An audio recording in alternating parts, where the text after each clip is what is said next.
creíamos que acababan de salir, pero vemos que no acaban de salir.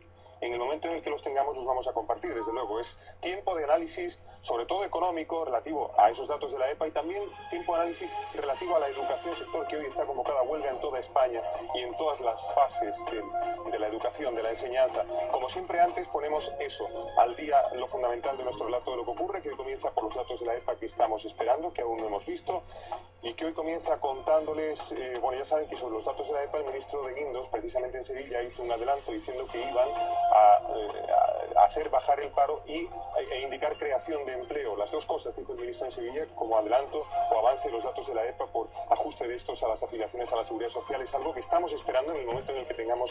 Vamos a compartir aquí, tenemos ya datos de la EPA que dicen lo siguiente: el paro baja en 72.800 personas en el tercer trimestre del año, julio, agosto y septiembre, datos de la encuesta de población activa que se acaban de hacer públicos. Baja el paro hasta los 5.900.000 personas, se crean 39.500 empleos. Son los primeros datos que estamos viendo de la EPA en directo. El paro bajó en 72.800 personas en el tercer trimestre, un 1,2% menos. Se situó el número total de desempleados, hemos dicho, en 5.904.700 personas. La tasa de paro cayó al cierre de septiembre hasta el 25,98%. Porcentaje casi 3 décimas inferior al del segundo trimestre, que fue del 26,26%. Datos de la EPA, insistimos, el paro baja en 72.800 personas en el tercer trimestre, hasta los 5.900.000. Es un descenso del 1,2%. Con respecto al mes anterior, con respecto a la entrega anterior de la EPA, que es trimestral, como saben. La tasa de paro cayó hasta el 25,98%. Bien, vamos a tener ocasión de detenernos en estos datos y de someterlo a análisis de expertos económicos que hoy están con nosotros en nuestra mesa desde el primer momento. Lo hemos también avanzado. Padres, profesores y alumnos de todos los niveles de la educación pública y concertada están llamados hoy a la segunda huelga general del año contra la reforma educativa diseñada por el gobierno central y contra los recortes en ese ámbito de la educación. Después de 2 jornadas de huelga de alumnos convocada por el sindicato de estudiantes, los profesores y padres se unen en unas movilizaciones que incluyen huelga y manifestaciones. La agenda de las protestas también incluye encierros, piquetes informativos en las principales universidades y recogida de firmas a favor de una consulta ciudadana por la educación. 3 personas han muerto y una cuarta ha resultado herida grave en un accidente de tráfico ocurrido en la localidad de Utrera, en Sevilla. Un turismo y un camión chocaron este miércoles en la Nacional Cuarta, es decir, ayer. Las 3 víctimas viajaban en el turismo, las 3 víctimas mortales. Los 3 ocupantes del camión han resultado heridos leves.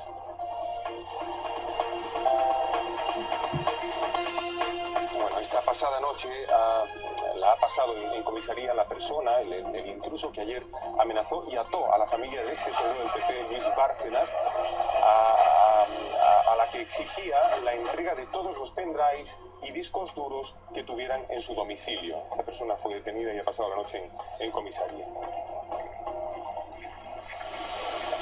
Hoy tenemos, por otra parte, que informar del cierre de otra empresa en la Bahía de Cádiz. Se trata de la factoría Aciturri, que es compañía aeronáutica ubicada en la zona franca de la ciudad de Cádiz. Se prevé el cierre de sus instalaciones y el despido de casi 50 empleados. La empresa también tiene otra planta en Sevilla, cuyos 25 trabajadores igualmente podrían quedarse sin empleo.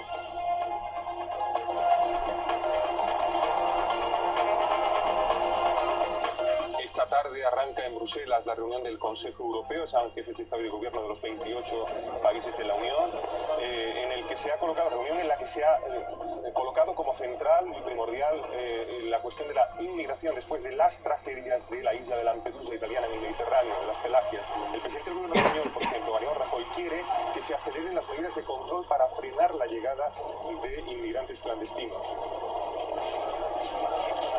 En Córdoba, 5 jóvenes han resultado heridos esta madrugada en una aglomeración a las puertas de una discoteca de la ciudad. Los heridos ya han sido dados de alta mientras la policía investiga si había o no exceso de aforo en ese local, informa Sensi Márquez. Aquí en esta discoteca del polígono industrial de Chinales en la capital cordobesa, esta madrugada se ha producido una avalancha de público al intentar entrar jóvenes al recinto cuando ya se encontraba completo.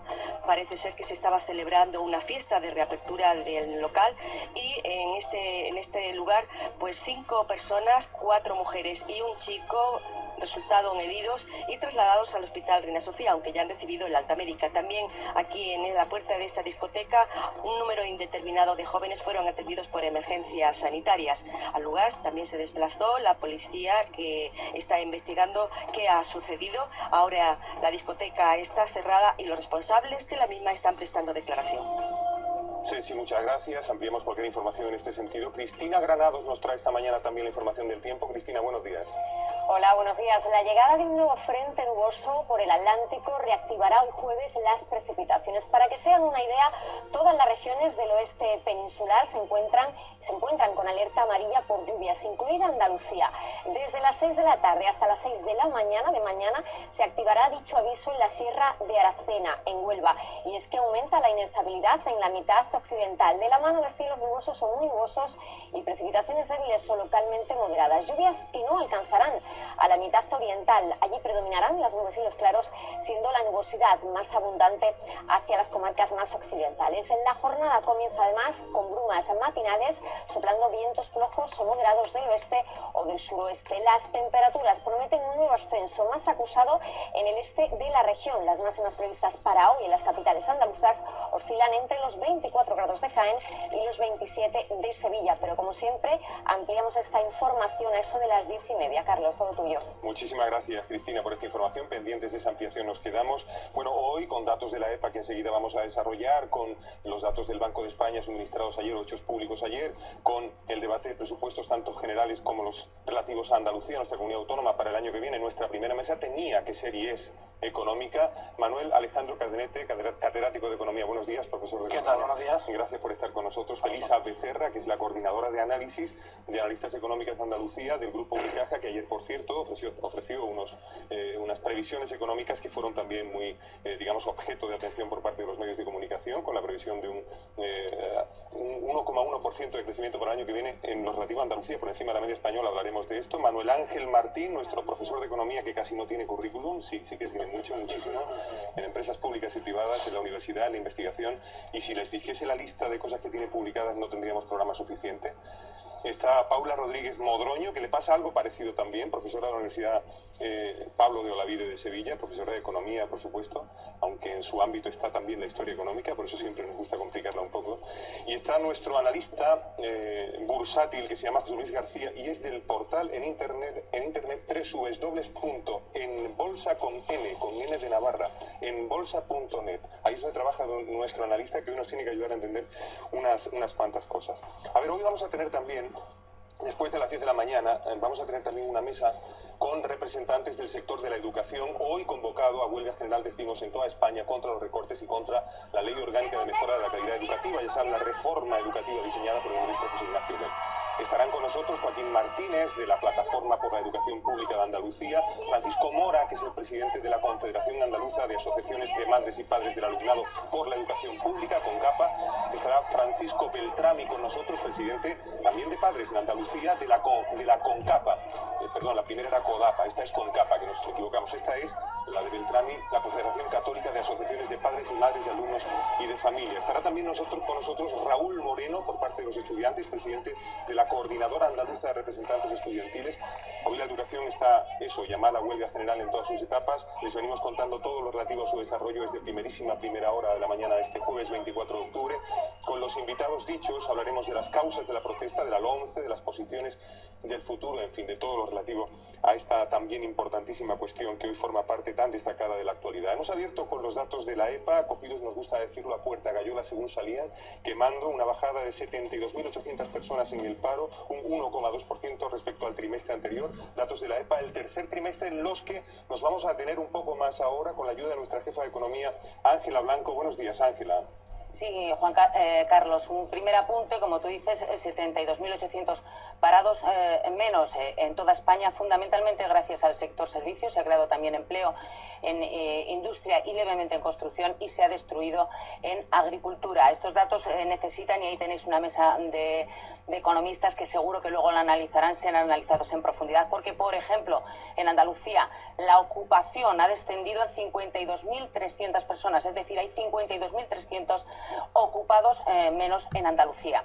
Y disminuye también el número de hogares que no tienen ningún ingreso en 13.400. Os recordábamos que la tasa estaba por en torno a los 2 millones de hogares que no ingresaban nada.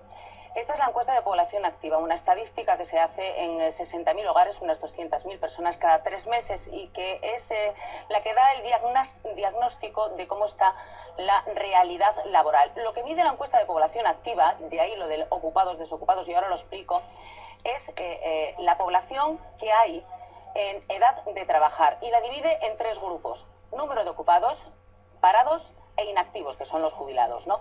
Si esa población activa, como ha ocurrido el mes anterior, sube por primera vez después de muchos meses, ha subido en 33.000 personas, es normal que haya más empleo. No obstante, todos los expertos con los que hablábamos ayer preveían una cantidad superior de creación de empleo. Es el segundo trimestre consecutivo que se crea empleo, y se debe sobre todo a los trabajos de verano. Muchísimas gracias, Ángela, por este primer desarrollo de los datos de la encuesta de población activa relativos al tercer trimestre que hemos conocido. Bueno, pues expertos económicos, profesores de economía, les pido una primera valoración de los datos conocidos de la encuesta de población activa sobre el tercer trimestre: caída del paro, lo anunció el ministro de Guindos, también creación de empleo.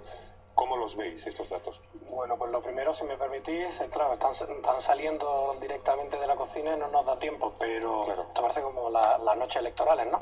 Entonces, lo primero que sí veo es que efectivamente, siendo positivo el dato general, hay 72.800 ocupados, más ocupados y menos parados. El problema es que en Andalucía, por lo primero que estoy viendo, es que hemos incrementado el número de desocupados en 52.000. Es decir, el dato agregado nacional es positivo, pero si lo vemos en el corto plazo, y en este caso en lo más cercano, el dato en Andalucía no es demasiado bueno. Y el segundo titular es que los sectores que parece que han mejorado su empleabilidad han sido servicios, construcción e industria. Elizabeth Serra, ¿lo ves así? Hay un poco de lío con los datos, no sé si lo tengo claro, pero la cifra de parados parece que ha bajado en unos 73.000 personas. Sí. Pero el empleo parece que solo ha crecido en 39.500, parece que habíamos dicho. Sí, ese es el dato. Eso significaría a nivel nacional pues el mantenimiento de la tendencia que se viene observando, que es pérdida de población activa, es decir, el paro, el número de parados desciende más de lo que aumenta el empleo. Seguimos perdiendo a nivel Tal como has dicho, nacional. la ocupación aumentó en 39.500 personas, según la encuesta. Exacto. Claro, ahí retirado de activa, ¿no? Seguimos perdiendo a nivel nacional población activa, algo que en la región andaluza todavía no se estaba observando. En cuanto a la caída del empleo en Andalucía, pues para valorarlo quizás habría que conocer en detalle cuál es la distribución, es decir, por qué ha descendido el empleo, en qué sectores ha descendido, para valorar pues si el buen verano desde el punto de vista de la demanda turística no se ha correspondido en términos de empleo, o si por el contrario, por ejemplo, pues ha caído el empleo agrícola. En el segundo trimestre del año asistimos a un crecimiento importante del empleo agrario. Si ahora se ha destruido empleo agrario, pues habría que ver por sectores para realizar esa valoración, ¿no? Pero una primera valoración es pérdida de población activa, es decir, que el paro descienda es bueno, que la población activa descienda ya no lo es tanto. Manuel Ángel Martín. Sí, poco tendría que añadir. Efectivamente, haría falta analizar un poquito más los datos, incluso para saber si no nos hemos equivocado al decirlo, aunque yo creo que Ángela Blanco lo ha explicado magníficamente. La primera impresión es esa. Hay más empleos, 39.500, pero hay una disminución de 72.800, lo que quiere decir que hay 33.300 personas desanimadas. La pérdida de población activa, como estaba diciendo ahora, o se produce a través de la emigración, o se produce a través de que ya no son activos porque ya no buscan trabajo por las circunstancias que sean, o porque se han ido a la economía sumergida, o porque se han ido al trabajo en el hogar, por lo que fuera. Luego, si esto es así, como estoy diciendo, una pérdida de 32.000, si no me he equivocado al hacer la resta, y ustedes me perdonan porque no he oído bien, tendría que haber oído bien los números, en todo caso esto sería coherente con lo que viene pasando, que hay una pérdida de población activa porque efectivamente hay una población que se desanimó.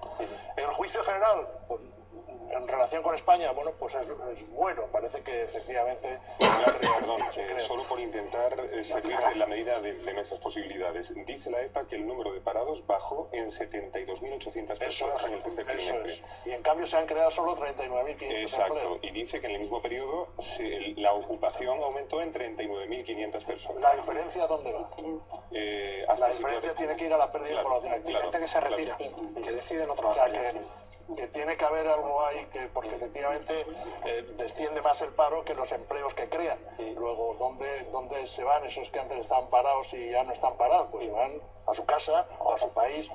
Eso es lo que he querido decir, a expensas efectivamente. Yo intentaba que lo escuchara un poco más despacio, lo hemos dicho muy rápido. Y Claro, no, ya lo sé, ¿no? Incluso yo pido perdón si me equivoco al hacer los números, pero que así de memoria lo que me parece es una tendencia que se confirma, que viene siendo así, porque hay mucha gente que este fenómeno de la inmigración, del desánimo y demás se está produciendo. En conjunto es buena, bueno, siempre que se cree empleo es buena. En general, pues estamos dentro del tono de estancamiento, de ver si efectivamente empezamos a despegar, no empezamos a despegar, que se vive también en relación con el PIB. ¿El vaticinio que hizo el otro día el ministro de Economía y Competitividad en Sevilla, Luis de Guindos, se cumple? Sí, básicamente sí. La tendencia está marcándose de ir cayendo hacia ese 25% de tasa de paro, pero como bien creo que estamos comentando, aunque es verdad que tenemos que ver los datos con tranquilidad, la tendencia no está siendo, por un lado, una creación de empleo, porque hay nuevos empleos, pero también porque hay personas que se están retirando del mercado laboral, bien a sus casas, o a estudiar, o se marchan fuera. Paula Rodríguez Borroño, adelante. Sí, yo quería seguir por lo que estaban diciendo mis compañeros. Se ha creado empleo, pero es mínimo. Entonces lo que estamos viendo es que hay un gran efecto salida de inmigrantes y de españoles. Paula Rodríguez, para que lo incorpores a tu reflexión, un dato que acaba de extraerse de los conocidos. Los de la EPA permiten extraer que hay 6.900 parados más en Andalucía en este tercer trimestre del año, en el tercer trimestre del año. Paula, perdón. Adelante. Hay personas que están saliendo de España y luego hay un efecto de trabajador desánimo, sobre todo de mujeres, o sea, ahora mismo, que no había habido hasta el último trimestre que ya empezamos a ver. Es decir, al principio, en la crisis y la recesión, vimos que sobre todo mujeres de más de 50 años que se estaban incorporando a la población activa estaban buscando empleo, porque sus maridos habían quedado desempleados. Y ahora mismo han visto que no pueden encontrar empleo y están volviendo a la población inactiva, han dejado de buscar empleo. Por eso está bajando tanto el paro ahora. De todas maneras, yo insisto, hombre, que los 39.500 empleos creados está bien, o sea, que se ha creado empleo. Sí. Mal está para Andalucía, ¿no? Claro, pero es que tenemos que recuperar 3,7 millones de empleos que hemos perdido. Yo lo decía antes, lo que pasa es que en Andalucía me parece a mí que es peor. Y ahí sí que habría que entrar en el desglose sectorial, el por qué se ha producido este descenso, este aumento del desempleo, la pérdida de puestos de trabajo en Andalucía, porque seguro que tiene que ver con un carácter, en este caso, bastante estacional, posiblemente. La población activa, Manuel Ángel Martín, baja en Andalucía en 41.700 personas, según los datos. Yo creo que ese sería el dato relevante de esta EPA en lo que concierne a Andalucía, porque la población activa andaluza hasta ahora prácticamente, salvo algún ligero descenso en algún trimestre, estaba creciendo, cuando ya la tendencia a nivel nacional era de descenso. Este quizás sea el rasgo más destacado, ¿no? Es decir, se está produciendo pérdida de población activa cuando durante el periodo de crisis Andalucía ha mantenido su tasa de actividad, mientras que la tasa de actividad española ha bajado en 2 puntos, ¿no? Quizás este sea el rasgo más relevante que indique ese efecto desánimo o salida de trabajadores. Ayer hubo una de las frases pronunciadas en torno a la marcha de la economía que dijo algo así como: no importa que hablemos mucho y con fuerza de recuperación de la economía española mientras no podamos hablar de recuperación de la economía de los españoles. Vamos a hablar de esto después tranquilamente. La cuestión es que no sé cuánta relevancia tiene para la economía de los españoles siempre lo que pasa en la bolsa, pero nos vamos a ocupar un poco de lo que pasa en la bolsa, de lo que pasó ayer. La bolsa cerró con caída del IBEX, que en los últimos días nos daba, digamos, el buen sonido de estar por encima de los 10.000 puntos. Ayer la caída fue del 1,84%, quedó apenas por encima de los 9.828 puntos. Esta mañana, en lo que va de sesión, el IBEX experimenta una subida del 0,40%, se sitúa en 9.867 puntos, parece que al alza ha abierto. José Luis García, estos datos, ¿qué quieren decir? El IBEX, que venía estos días sonando tan bien, ahí por encima de los 10.000 puntos, ahí tuvo la caída, ha abierto al alza esta mañana. Bueno, pues ayer las caídas se produjeron por un lado por la llegada al nivel psicológico de los 10.000 puntos del IBEX 35, que ya iba encadenando 6 sesiones consecutivas de subida. Ya sabemos que los mercados se mueven en movimientos de ascensos y descensos prácticamente por igual, y bueno, ayer tocó una jornada de recogida de beneficios, quizás algo brusca, provocado fundamentalmente por las noticias que venían por parte del Banco Central Europeo del nuevo test de estrés, que afectó de manera muy negativa al sector bancario. Caídas muy fuertes en el caso de Bankinter, en el caso de Banco Santander, en el caso de Banco Sabadell. Tampoco ayudó excesivamente que un informe que salió ayer de Citigroup que hablaba que quizás los precios objetivos de los dos grandes bancos españoles, BBVA y Santander, estaban ya superados, o sea que consideraba que los niveles actuales de los precios de Santander y BBVA estaban más altos de lo que los analistas de esta entidad consideraban oportuno, y se produjo una caída bastante fuerte de prácticamente un 84, perdiendo incluso el nivel de los 9.800 puntos básicos. Sin embargo, en el día de hoy y en tiempo real, hoy publicaban precisamente datos Banco Santander, ha publicado datos Bankinter y Sabadell. Banco Santander ha crecido en este trimestre en un 77%, con unos beneficios de 1.055 millones, llegando al total del año a 3.310 millones de beneficio, lo cual me parece una burrada comparado con su crecimiento del año pasado. El caso de Bankinter ha incrementado su beneficio en 156 millones, duplicando el beneficio del año pasado, y Sabadell con un beneficio de 180 millones.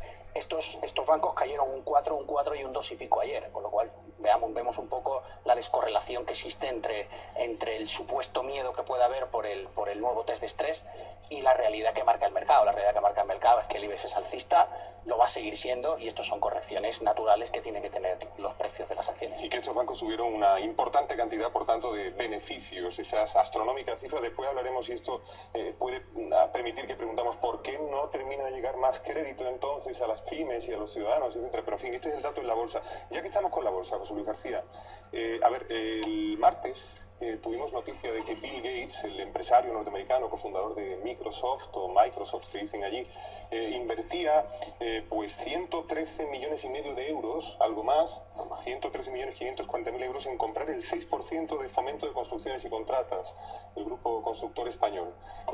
La cuestión que queríamos preguntar, bueno, el gobierno ha dicho que es una buena noticia, ha reiterado, y desde varios ámbitos se ha reiterado la misma idea, buena noticia porque significa confianza de la economía española, credibilidad de la economía española con referencia o con respecto a inversores extranjeros. Pero hubo un dato que nos llamó la atención, quizá entra dentro de la normalidad, pero es que si la noticia se supo el martes, ya el lunes, el día antes, las acciones de FCC en la bolsa habían subido un 5,4%. En la mañana del martes, la subida, en la mañana del martes en la que se anuncia la compra del 6% por parte de Bill Gates, la subida llega al 13%, sube otro 8 y pico por ciento más.